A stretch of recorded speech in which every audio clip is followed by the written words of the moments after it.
Good afternoon. This is Bernie Riley at the Center for Research Libraries. Welcome to the Center for Research Libraries webinar on research access to sources on law and government. Center for Research Libraries was established in 1949 with the mission to support advanced research and teaching in the humanities and social sciences and access to the sources critical to those activities. We'll have a webinar today. We'll start in just a second. I'm going to start with some housekeeping. We have muted all your phone lines at the outset. We do encourage you to ask questions through the chat function on your keyboard, and we will address these questions later on in the presentations. We took the step of silencing you all because we have a lot of participants today. The other people that are participating in this, aside from you yourself, are essentially all librarians from various CRL member institutions. These include reference librarians, law library directors, government access librarians, technical services and acquisitions librarians, and faculty service librarians. We have CRL libraries from the U.S. and Canada participating today, and we also, I understand, have participating are our partners from Law Libraries Microfilm Consortium. So this is a gathering, a virtual gathering, so to speak, of like-minded individuals from the research and law libraries community. Today's agenda. What we're going to do, the format for today is that this will be a 1-hour webinar. There'll be 4 presentations. Presentations will be on the 4 topics you see on the slide. I will give a brief introduction which tells you why we're all here. Then there'll be a presentation on access to digitized legacy materials, presentation on international sources, and then a presentation on digital federal government information. We'll leave time for questions and answers at the end, and as I said, you can submit those questions at any time using the chat function. Only we at CRL will be able to see those questions, however. So we also encourage you, if you're having technical difficulties, if you're not hearing what we're saying, if we're speaking too fast or speaking too slow, use the chat function to let us know that as well. We will have a question and answer session at the end of this webinar. We'll also, a few days from now, post the PowerPoints and the audio recording of this webinar as well, so no need for you to spend too much time taking notes. Today's presenters will be myself, then Fred Barnhart, who is Associate Dean for Library Services and Collections at Loyola, Ava Giuliano from Florida International University, Emily Lawson from the University of Houston Law Center.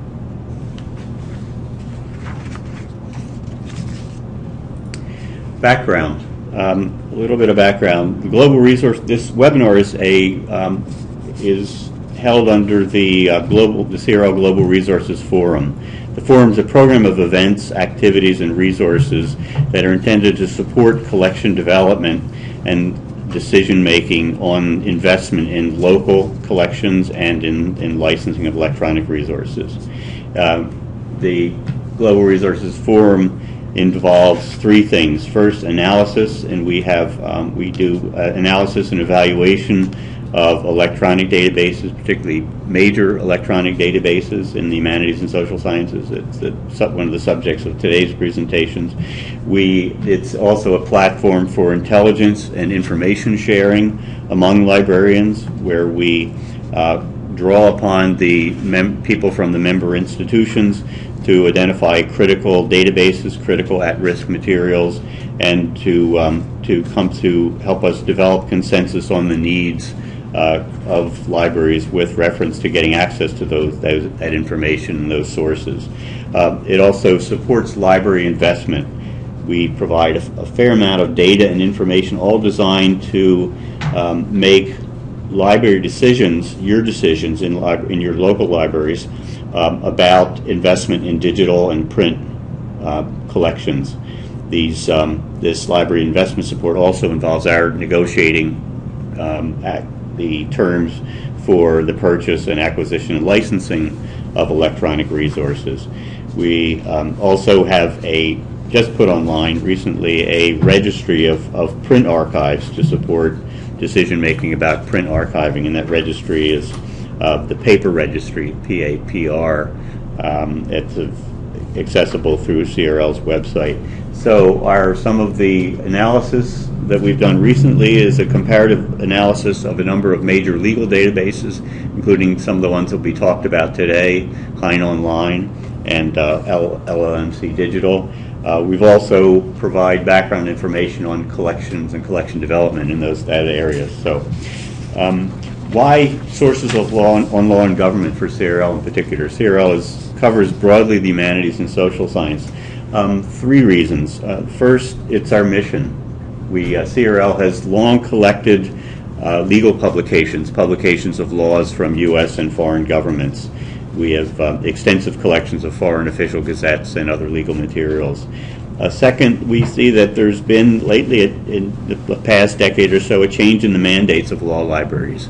The law libraries that are shifting increasingly from providing electronic access to text databases that are focused primarily on teaching of law and the actual judicial activities to away from building of and maintaining of physical collections of historic legal materials. This is a seismic shift that means that the academic libraries, the non-law libraries, have to really take a larger role in the preservation of primary legal materials. Third, change in the role of the national repositories, the retrenchment and scaling back of some of the big national institutions that we've all in the U.S.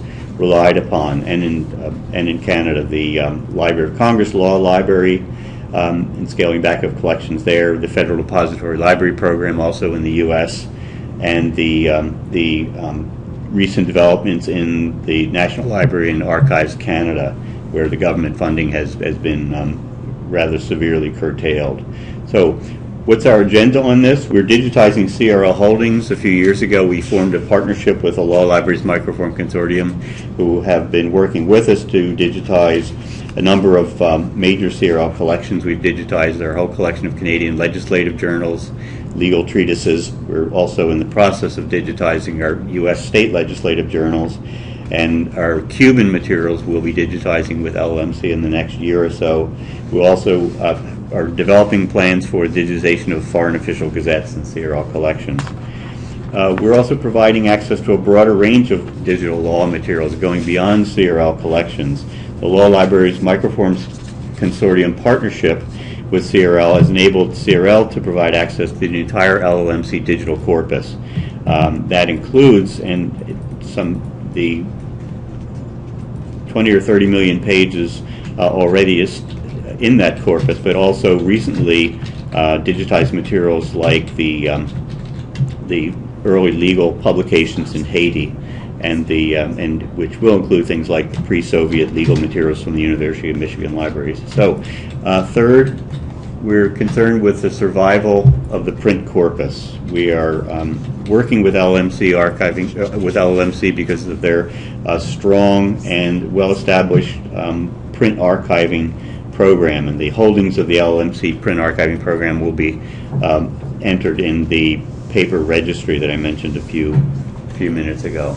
So, practical purposes, the accessibility of Haitian digital materials, and like this, which was digitized for inclusion in the LLMC corpus recently, and we're favoring and we're supporting that kind of activity, and we're also fulfilling the original mission the CRL was established to accomplish, which was to support advanced research and teaching in the humanities and social sciences. So, our next presentation will be by Fred Barnhart, who's Associate Director of Library Services and Collections at Loyola University. He'll talk about access to digitized legacy materials. Fred?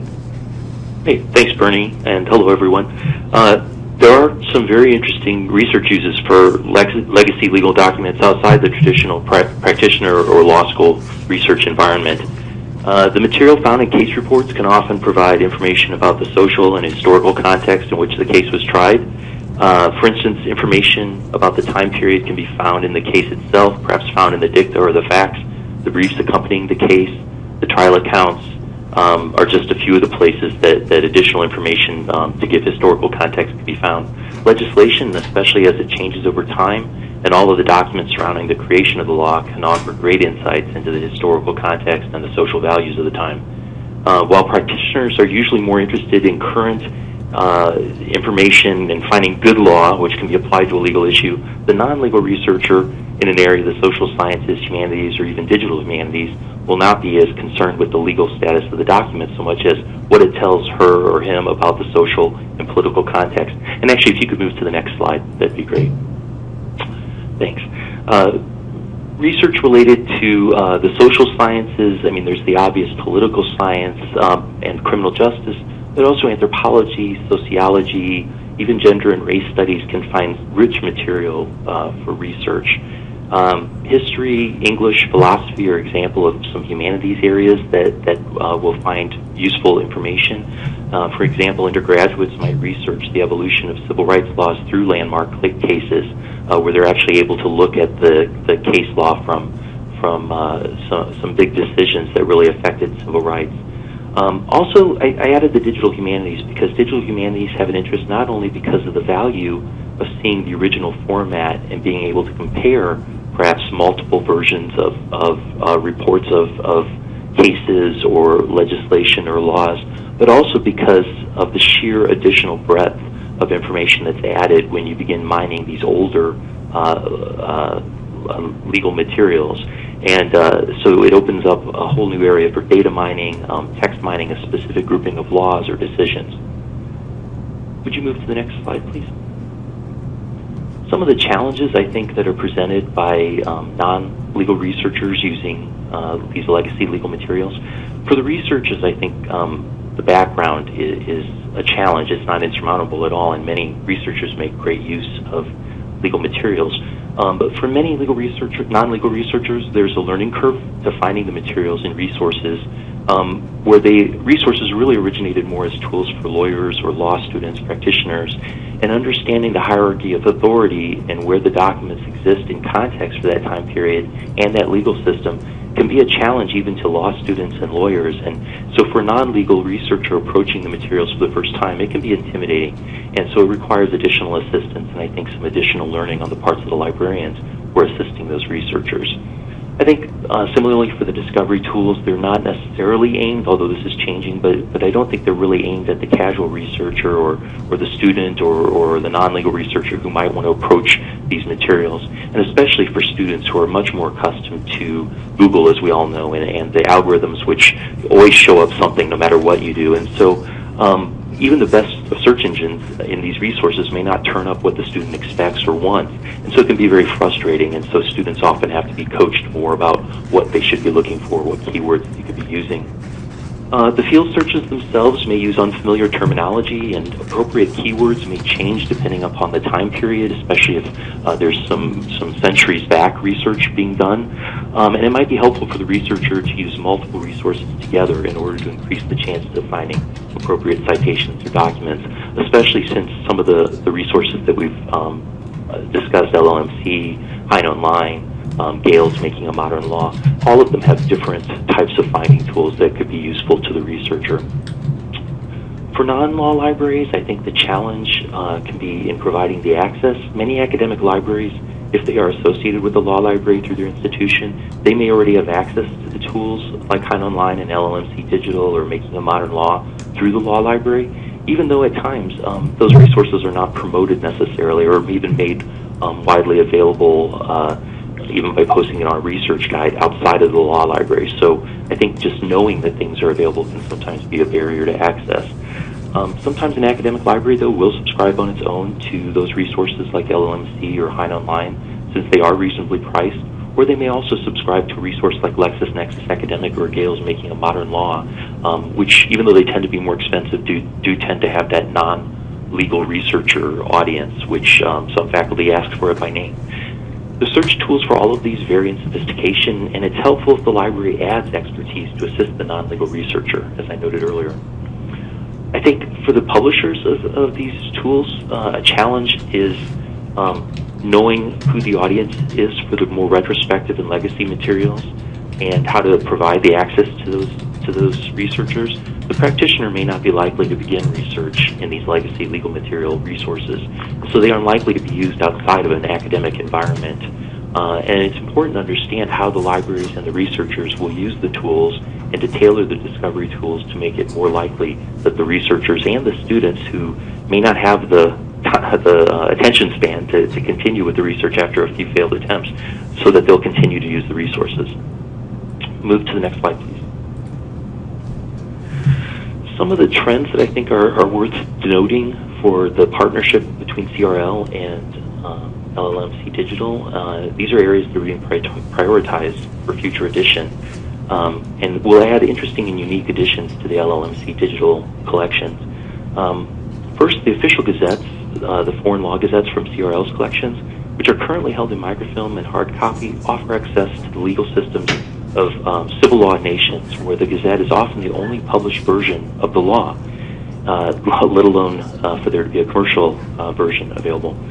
If you have a chance to view the FOG database, or the Foreign Official Gazette database as it's called, on CRL, you can just see the wealth of legacy legal information that would become available by digitizing this set. It's really an interesting area to expand in.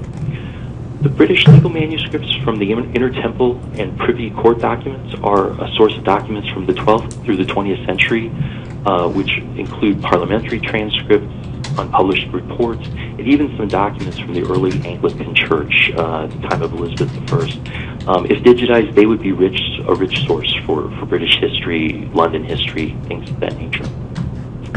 The pre-Soviet materials from the University of Michigan reflect the history and culture of the Russian Empire up to the 20th century through codes, some of them dating back to the mid-17th century, and some of them on their imprints even noting that they belonged to the Tsar's library originally. The Chinese legal codes and case law from the early 20th century are also from the University of Michigan and would be a rich source of information from that transitional period of Chinese history. Next slide. Some other areas that I think would be very interesting for CRL and LLMC's partnership to expand into. These are areas for digitization that I think would benefit researchers. These include IGO, NGO materials, and especially NGO materials, since they're often not published broadly. And many IGOs also issue documents such as treaties and charters or decisions, but NGOs often publish reports, newsletters, and documents that are valuable to the researcher because they document economic, social conditions in the country, and sometimes the context or analysis of current problems. NGOs are usually created to address a specific need or problem, so the analysis they provide can be very useful to the researcher. Municipal codes, state agency regulations, and rulings all are published differently from state to state and often have publication runs that may be sporadic or difficult to locate. And as Bernie noted earlier, with budget crunches, they can be affected by budget or dissolution of an agency or reorganization of the government itself. But similar to other legacy legal materials, they can provide historical, economic, and cultural context for these municipalities or jurisdictions. Many county or city law libraries have these materials, and it would be great to see work done to pull them into a resource like LLMC Digital. I know work has already begun with LA County Law Library. Special collections are, of course, worth adding to these resources, especially as scholars have often already pulled together the materials that they find to be of interest in a certain category, so it's often a complete collection of materials, and those would be of great use to other researchers if they're made more widely available. And then gray literature, of course, includes but is not exclusively documents that are not published for general circulation or consumption, but are very useful nonetheless. And they generally include reports, white papers, agency or government reports, conference proceedings, other things that really are were meant originally for internal use or not for wide dissemination, but can still be very useful to the non-legal researcher. Moving on to the next slide. I do want to do a little bit of comparison, but I do want to add the caveat that much of this information was pulled from the analysis documents that were already done on CRL's website related to Hein Online and LLMC Digital. And so if I misstate anything, I do apologize, and I hope somebody, I see a lot of law librarians in the audience, I hope somebody will correct me if I'm inaccurate. And if you want more information about these collections, please do refer to those analyses. They're really well done. Hein Online is a strong source of historical common law systems, especially Anglo-American law, such as English reports, the Canada Supreme Court reports, and the U.S. Supreme Court Library. And while much of the content overlaps with other resources, the combination of discovery tools and image and OCR indexing make it useful for researchers. LLMC Digital is also strong in Anglo-American case law with very broad coverage of the British Empire case reports, including early court materials from India, Malaysia, and the Caribbean, and with the recent addition of Haitian materials, as Bernie noted. Its partnership with CRL is allowing it to expand its U.S. state collections through unique content such as legislative journals, attorney general's reports, and other administrative decisions. LexisNexis Academic and Westlaw are useful sources of current law for practitioners and even researchers, but they're not as useful for researchers who are interested in accessing historical or unique content from historical periods. These resources really have different audiences since the LexisNexis and Westlaw collections originated as practitioner resources and still focus on that as their primary audience. Also, the fact that it is text-only and not the scanned images, while making it much more useful for practitioners' purposes, sacrifice some of the historical information that is inherent in the scans of the original documents. Trial accounts, if you'll go to the next slide. Trial accounts are especially interesting sources because they offer more details about the court proceedings than are ordinarily found in the reports. They include transcripts attributed to the parties involved, observers of the proceedings, and sometimes illustrations, kind of an early CSI reenactment of some of the crimes, which are just fascinating to look at. Many are written by attorneys of the period, but sometimes by journalists or other observers from the period as well, and all of them can give great insight to life at the time, although usually the proceedings revolve around incidents that either involve prominent figures from the time or notable criminals, and so they may not necessarily be kind of the every person, common person. LLMC Digital is somewhat weak in this area, and it would be interesting if the CRL partnership could add to this by digitizing some of the trial accounts that are already in the CRL holdings. I know that there are some trial accounts in LLMC Digital already.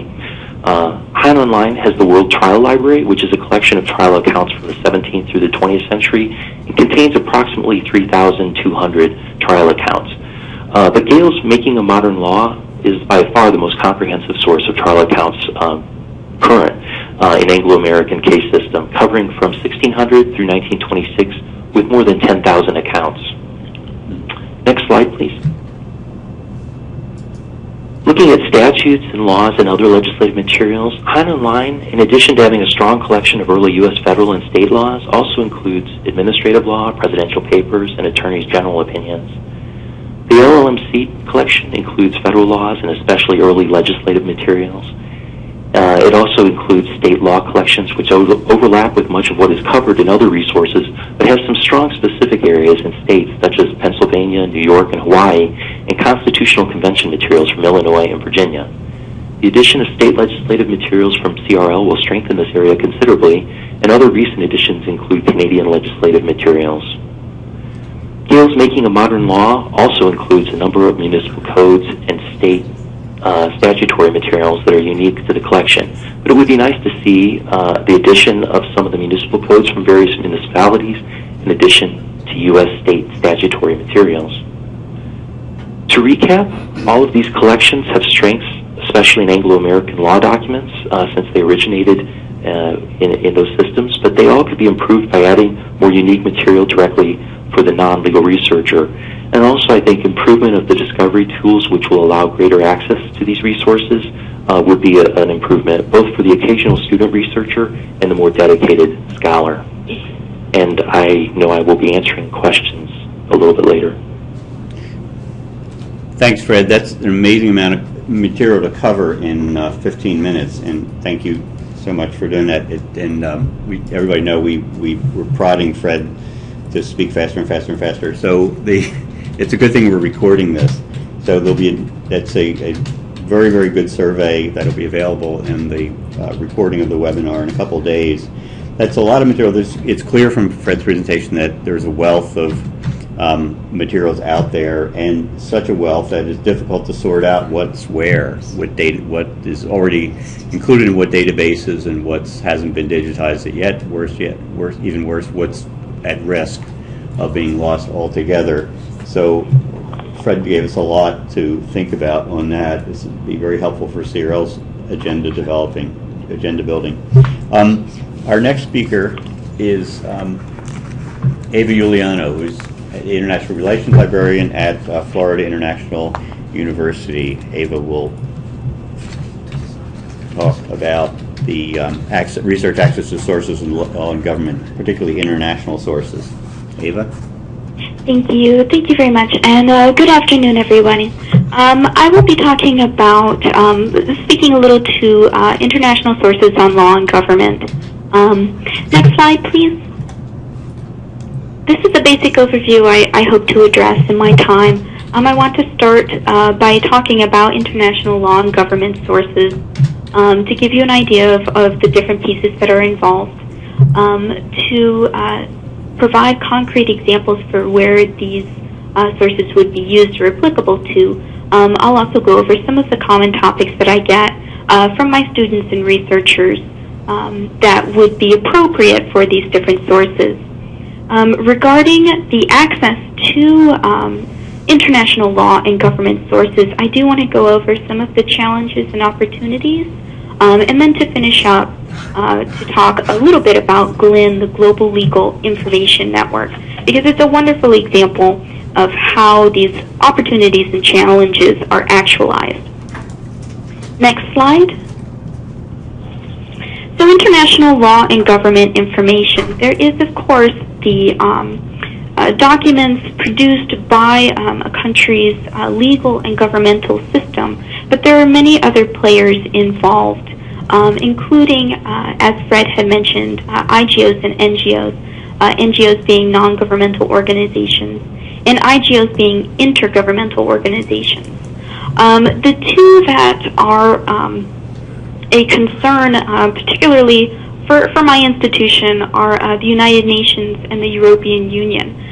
Both have an impact on law and governance and do provide a lot of information that can be very helpful for researchers as well. So they are something else that can be included outside of legal and governmental documents per se to address different research needs. Next slide, please. My own institution, Florida International University, is primarily undergraduate based, and we have a quality enhancement program that's focused on global learning. A lot of the students that come to me with research requests, they will have some sort of international bend to them. And for a lot of my students, I recommend that they start with a secondary source first to help them discover that primary source, especially if they are unfamiliar with their area and where to look. It can be helpful to use that secondary source first. The other thing that I do ask them to consider are to look at IGOs like the United Nations or the EU and see the types of information that they've produced as well. There are a couple of topics that are natural fits to go to these agencies for. The UN obviously has a lot of interest in peace and security, development, human rights, international law, and there are agencies and bodies within the UN that is producing documentation and information that can be helpful to get started in research. And the same with the EU as a governing and legislative body, produces a lot of information for finance and economy and international law that can help augment the secondary source research to help students and researchers find their way through that kind of dense landscape of international legal and government information. Next slide, please.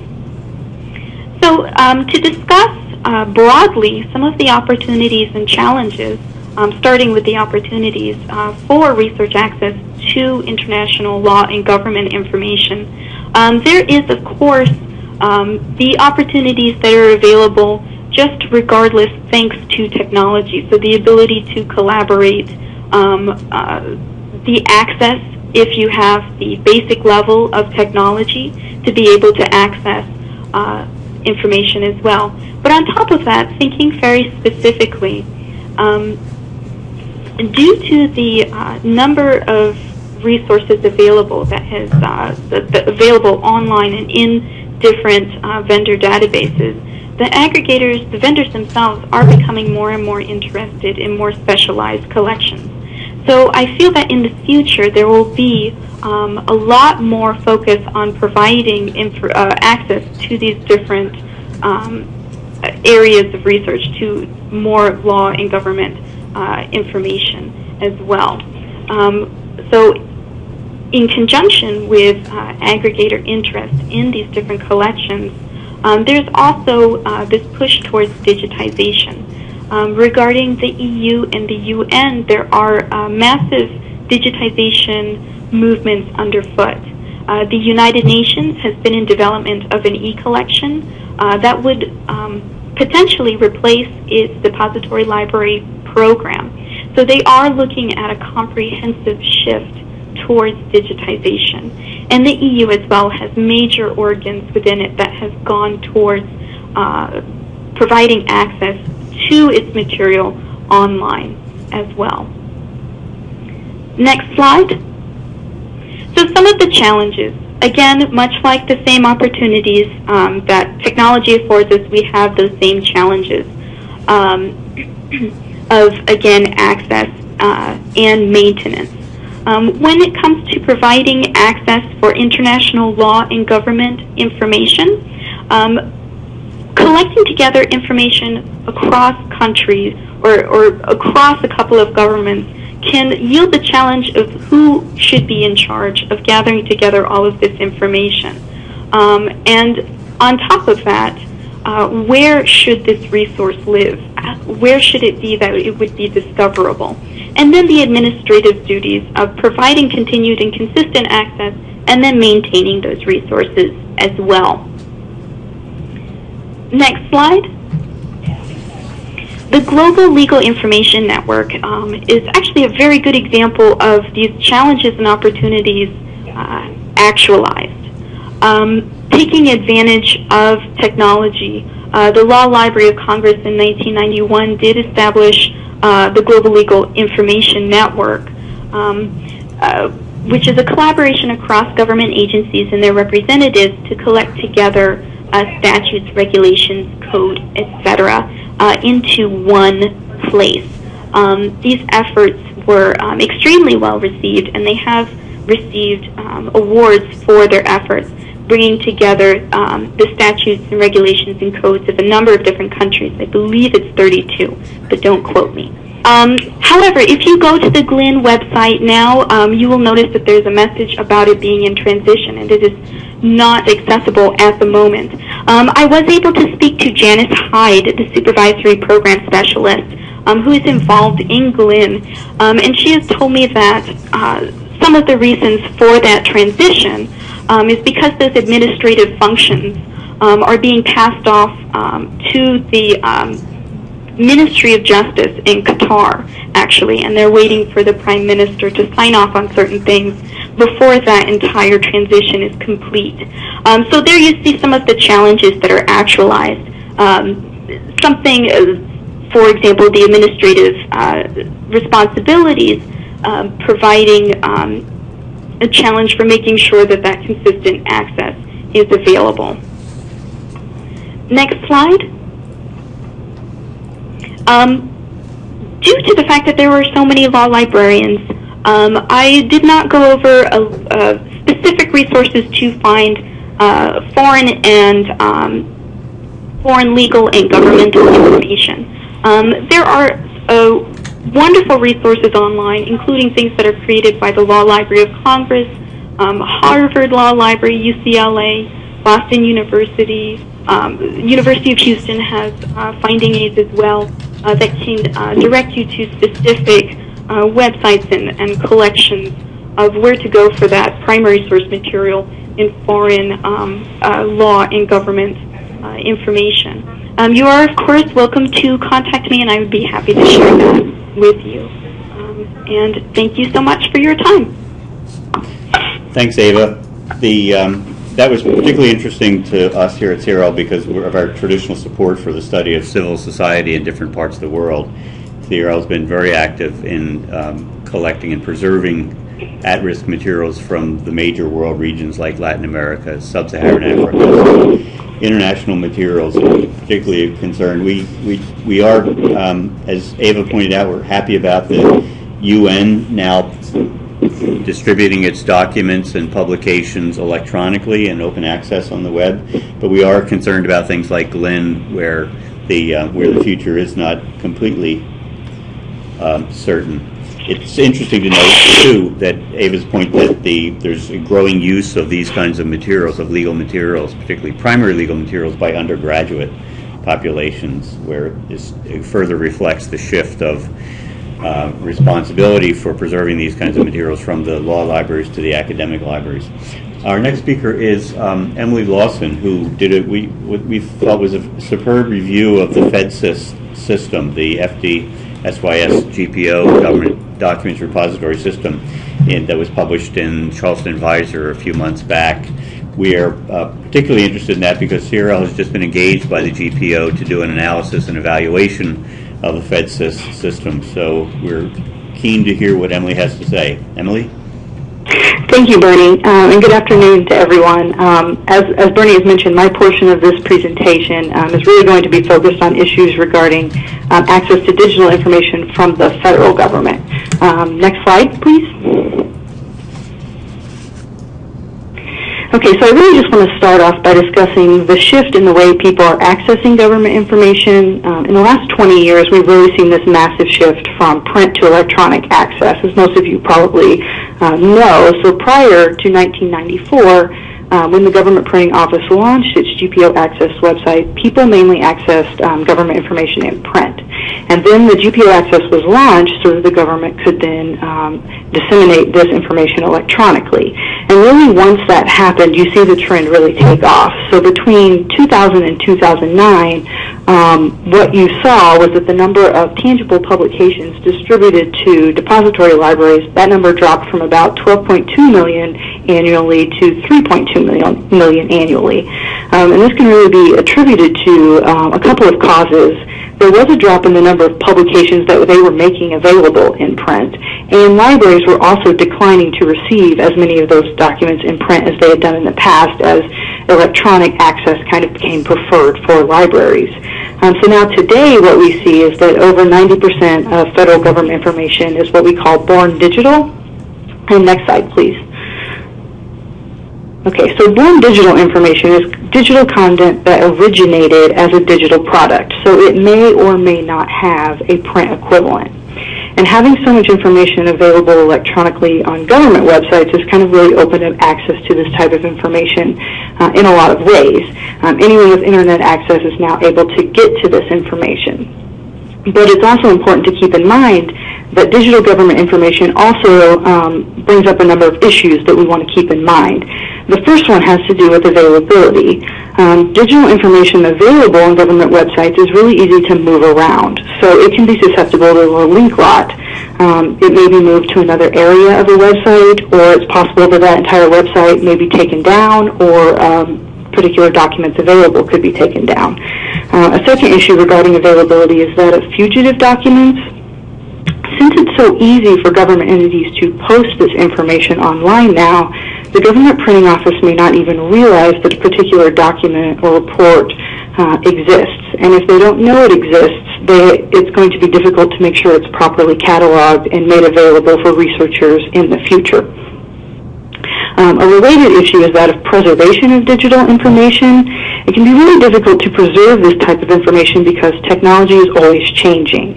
If the technology we're using today to store government information becomes obsolete, what happens to that information? So it's important to think about that issue for long-term access to this type of information.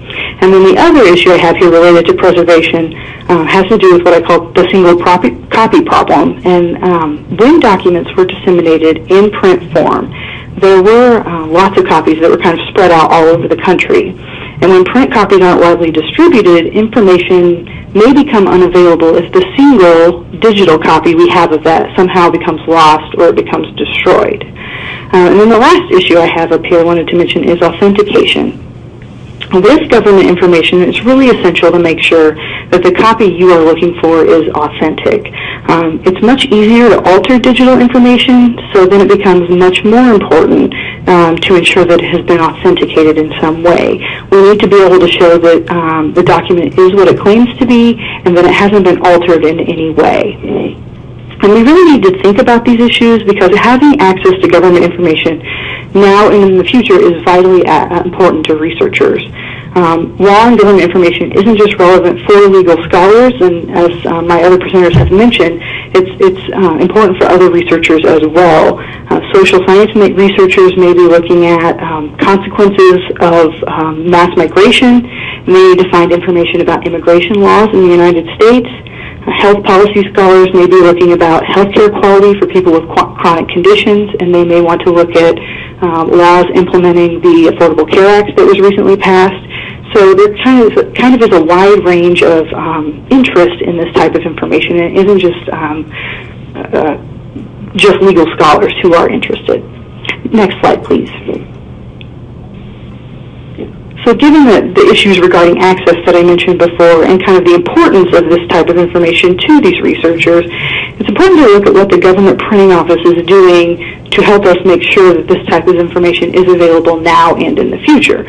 So what GPO has done is they've created FDsys, which is their federal digital system, and it really aims to do a number of things. First, what they want to do is provide access to different document collections from all three branches of the federal government. Currently, they have over 50 document collections on a wide range of materials. The United States Code, the Federal Register, Statutes at Laws, some case opinions are there as well. So that content that they're providing is very broad. But it's also important to note that typically the content will only go back to about the mid-1990s. So if you happen to be looking for older information, you would need to maybe turn to a subscription database or print resources to actually find that information. And then the other content issue I have up here is that not all government information gets sent to GPO for inclusion in FDsys. If you go to, for instance, FDsys' page about congressional hearings, they're going to make it pretty clear that not all of the hearings are sent to GPO and that they're only going to be able to post the ones that they receive. So that's another thing you want to keep in mind regarding content. In addition to providing the current access to the content, FDsys is also trying to preserve digital information for permanent access. And they say that they are taking steps to make sure that the data can be transferred to supportable formats. It's hard to know how technology is going to change, but that is something that they are trying to keep in mind. And then finally, they're also working to authenticate documents with the digital signatures. And at this point, not all of the documents are signed, but they have a good number of the collections that are. So they are taking steps to deal with some of the issues that I mentioned before. But if you could go to the next slide, please.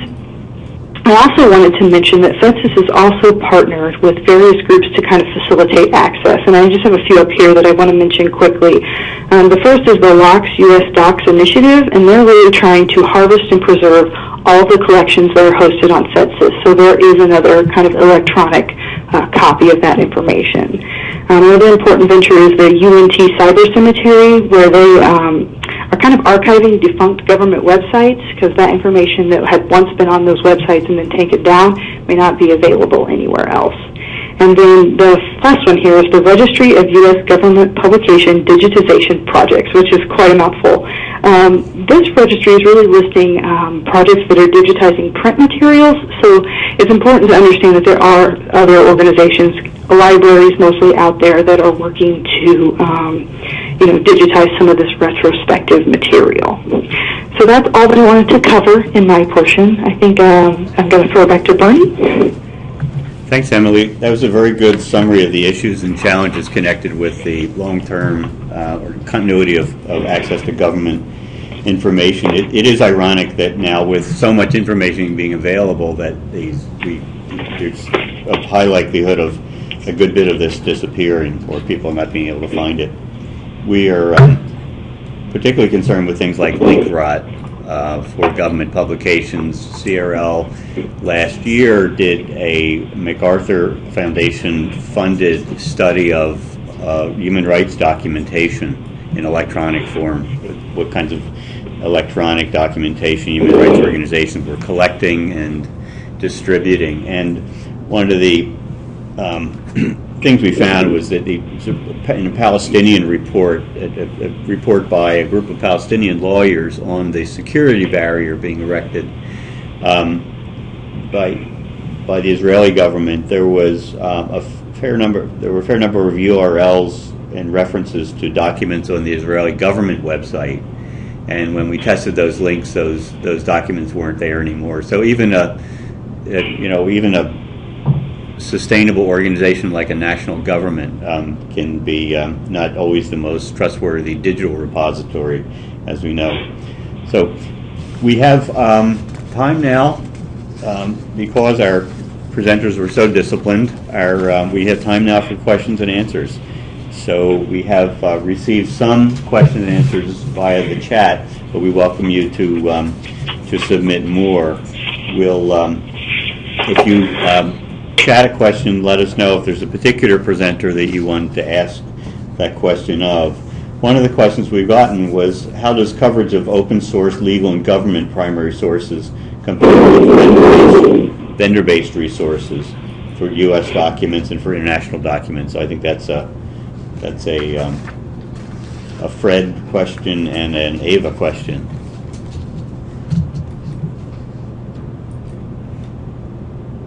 Fred, would you like to? Thanks, Bernie. Could you repeat the question? Yeah. How does coverage of open source legal and government primary sources, I think that means open access legal and government primary sources, compare with vendor-based resources, just in general? Well, I mean, in my opinion, I think open access, while it's working towards a good cause, I just don't think it can compete in a lot of instances with what's available commercially, just because I think the commercial vendors have a lot more access to resources. That being said, I think open access is making available some really unique collections. There are organizations that are putting their collections online. That technology is becoming much more available. So I don't think it would be a one-to-one comparison would be fair. But I think for specialized collections, open access is probably stronger. But for consistent breadth of collections, commercial is probably still stronger. How about you, Ava? I have to agree. I think that vendor products are still strong, and particularly dependent upon the researcher's needs. They can be a better fit depending on what it is that you're looking for. There's plenty of information freely available as well online. So I think it depends somewhat on what the researcher needs and their level as well. Yeah, I think that that's right. That what's happened historically is that the publishers and the aggregators have developed tools that they've embedded in their interfaces, tools that work well for relatively specialized audiences or relatively specialized user communities. So they continue to do that, and LexisNexis is a great example of that. Hein Online to a certain extent too. But there does seem to be a race between the aggregators and the search engines, though, for who can provide the best tools for discovery of these kinds of materials. And so, if the search engines win that race, open access will be, probably favored, I would think. We have a question. Another question that was posed to us was, what is the relationship of coverage among FDsys, Thomas, and the new LC Congressional website? And that's a question for Emily.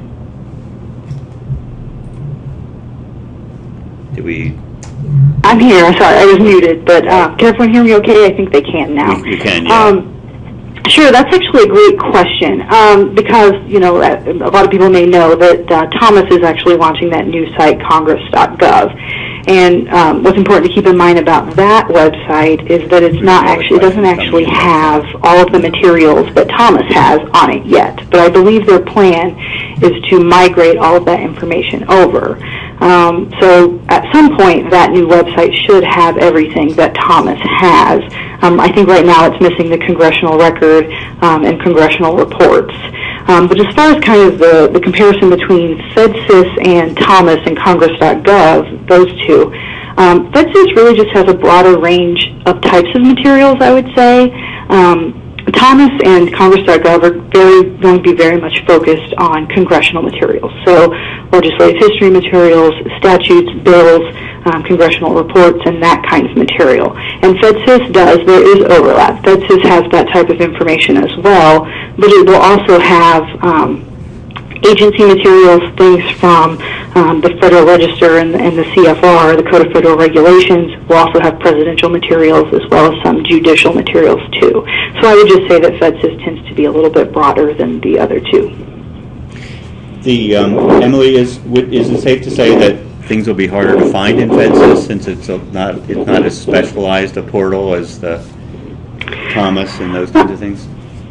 I would say FDsys is pretty fairly easy to use as compared to, say, the old GPO Access website. A lot of people complained, I think, about the old Thomas website, which is still currently up, and that's maybe why they're launching this new Congress.gov. But FDsys kind of has a lot of ways to find information, and they make it they put it out there on their site pretty easily about how to search and browse the various collections. So I think that FDsys is still would be easy as well. Uh-huh. I apologize, Bernie. I actually have some more to add to my answer.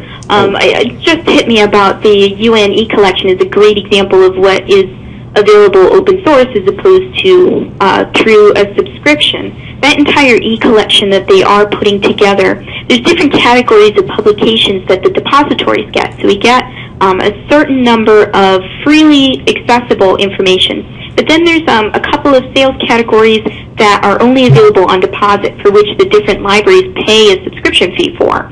That e-collection will hopefully, from what I hear, should replace that depository system, which means there'll be two different levels of access. So there will be continued, of course, that open access information, but there will be a set of publications that will be only available through a depository subscription as well. So again, something else to keep in mind, there are certain things that are available open access and certain things that aren't, even in the case of an IGO like the UN that does provide a lot of information online. Ava, that's. I wondered what you think of the future of the UN depositories. Since so much will be available electronically, one of the things that the federal depository library programs have suffered from is the assumption that everything's available from the government on the web, and so that I think the use of those institutions has gone down quite a bit. Do you think the same thing will happen with the same things? I think it has yet to be seen, but I do wonder if that might be the trend. I know that there is concern from the depository community as to how that e-collection is going to affect our functioning and how it affects what we receive, etc. And I know that that's still in development. The UN is considering all of these different issues. As for what that means in regards to our usage, I think that has yet to be seen. I know for myself there are certain key sources that we use that are available here as a UN depository that you wouldn't be able to get elsewhere. But whether or not it remains something that people go back to, I think that might be something we have yet to see. Mm-hmm. Thanks. We had a question from somebody around the table. Again, Ava, for you, do you think the aggregators will step in and start distributing those subscription available materials and materials that are not freely available? Again, sorry to more put so much conjecture, pressure on you. of Yeah. course. More conjecture. I think that there have been other cases in which the vendors have stepped in and have provided key publications. I'm thinking, of course, of the Statistical Abstract, where ProQuest has stepped in. So I think it's possible that that could happen. But I think we're too early in the stage to see what will happen right now. So I think there are too many key things that are happening for us to see concretely whether or not there would be vendors that would come in and provide that access as of yet. Okay, thanks. We have a question for Emily, and the question is, what does Emily Lawson recommend as good FDsys search strategies, and how is it to use FDsys to use for non-legal researchers? We're going to unmute Emily's line.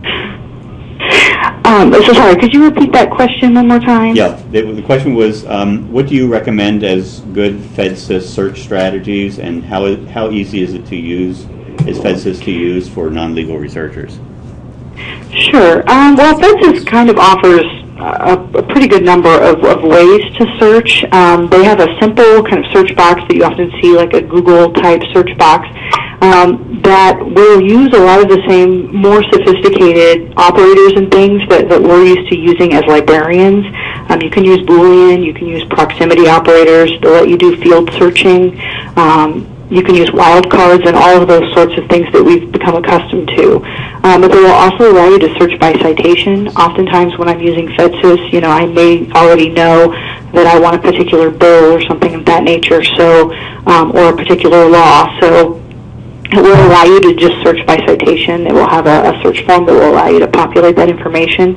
And then they'll allow you to browse collections, which is something that I tend to be as well. I tend to be a browser. So if you know that you're wanting to look for hearings from a particular committee during a certain congressional, during a certain Congress or something like that, it will allow you to browse as well. And I did mention before that the searching on FDsys is very much improved over the old GPO Access site. With FDsys, you can also do a number of things with your results. It's going to allow you to use post-search filters that you couldn't do before.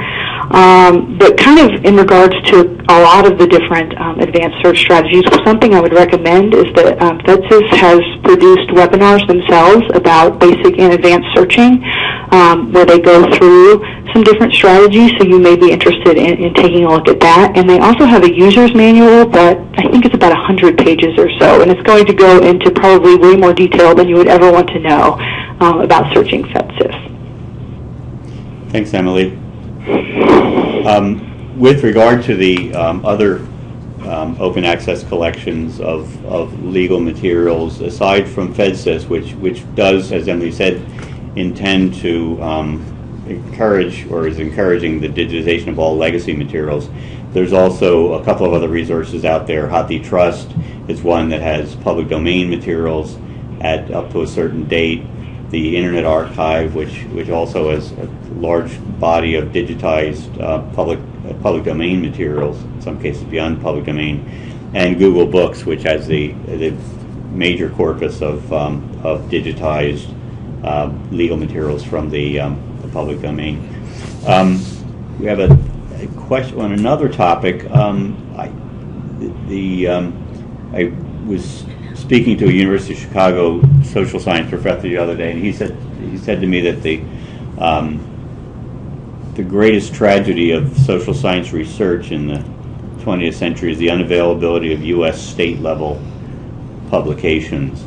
One of the questions that came in was from the chat are where are good sources for U.S. state-level administrative records, and is this a gap that needs to be filled?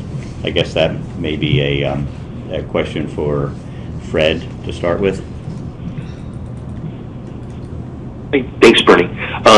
I think CRL's collections are probably one of the best sources for what's available, and also contacting the county law libraries for that state, or even like LA County Law Library, I know has great collections of materials. I don't know that there's a single best source for state administrative materials, and I may be corrected, please, if somebody knows better.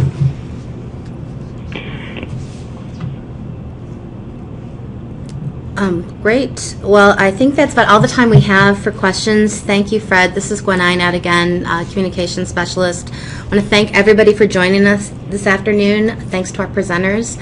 For the attendees, we hope it was useful, and we appreciate your participation and attendance at this event. If you want to follow up with any of our presenters or some of our staff here at CRL, we have their email addresses available there. If we go to the next slide, we also have a series of webinars that we have throughout the year, about once a month. Our next one next month on text mining opportunities and challenges is proving to be a really popular topic. You can find out more about these events on our events page on our website, crl.edu. We also have a news webinar coming up in January, and then twice a year we have an overview on CRL collections and services. Next year will be in June and October, which is just a good overview if you're new to CRL or just need a refresher. So please feel free to check out all of those events. If we go to the next slide, we also have a pre-conference coming up next month at Charleston on emerging approaches to archiving commercial databases. You can find out more about that event on the Charleston website itself. And then, of course, our annual meeting of the CRL Council of Voting Members will be on April 19th of next year. It's our main event of the year, so of course we encourage you to join us for that as well. For more information, on the next slide, we have a follow-up survey for this event. We really hope that you can just take a few moments to fill it out because it really helps us with our webinar program. Your feedback, comments are excellent. You know, if you just let us know what you thought of the presentations today, we find that really helpful. If you want to review this presentation later or share it with colleagues, it will soon be available, probably by the end of next week, I would think, on our YouTube channel. Which is YouTube, crl.edu. Actually, all of our webinars and former presentations are up there. That's a wealth of information, so we encourage you to explore that. You can always also come to our website. CRL Connect is our, it's about every 2 or 3 weeks, a newsletter with updates about these kinds of news and events. We encourage you to sign up for that. It takes just a second, and then you won't miss out about any of these events. And you can always find us also on Facebook and Twitter. So I think that takes us right to 3 o'clock Chicago time. Thanks again for joining us, everyone, and have a wonderful afternoon.